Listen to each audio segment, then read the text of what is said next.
ఆడపిల్లకైనా తనకు కాబోయే భర్త ఎలా ఉండాలో కొన్ని అభిప్రాయాలు ఉంటాయి. అందరికీ సినిమా హీరో లాంటి భర్తలు, అంబానీ లాంటి బడా వ్యాపారవేత్తలు భర్తగా రావాలంటే కుదరదు కదా. అలాగని ఏ టెర్రరిస్టో, దోమీలు చేసేవారో, రౌడీలో భర్తకులుగా రావాలని కోరుకోరు కదా.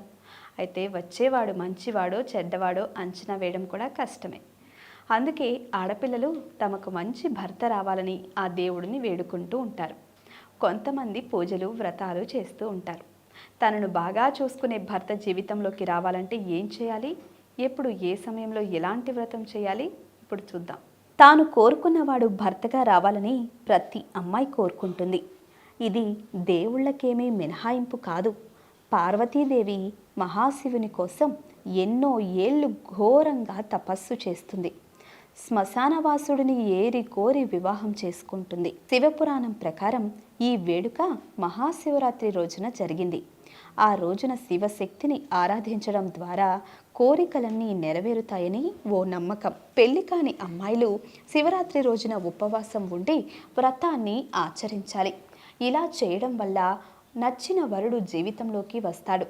పెళ్లి కాని అమ్మాయిలే కాదు, వివాహిత స్త్రీలు, పురుషులు కూడా ఈ వ్రతాన్ని ఆచరించవచ్చు. ఎవరైతే ఈ వ్రతాన్ని చేస్తారో వారి వైవాహిక జీవితం సంతోషకరంగా ఉంటుంది. జీవితంలో ఆనందాలు వెల్లివిరుస్తాయి. చేపట్టిన పనులు నెరవేరడమే కాకుండా అదృష్టం కూడా వరిస్తుంది. పెళ్లి కాని అబ్బాయిలు కూడా మహాశివరాత్రి రోజున వ్రతాన్ని చేసుకోవచ్చు. పెళ్లి కాని అబ్బాయిలు ఈ వ్రతాన్ని భక్తి శ్రద్ధలతో ఆచరిస్తే సకల గుణగణాలు ఉన్న అమ్మాయిని భార్యగా లభిస్తుంది.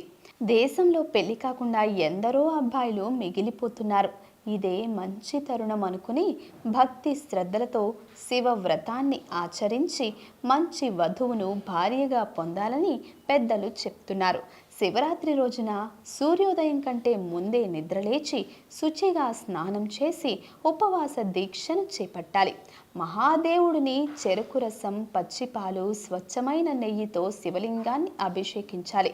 శివరాత్రి రోజున మహాకాళేశ్వరుడిని ఆరాధించడం అత్యంత శుభకరమని పురాణాలు చెప్తున్నాయి.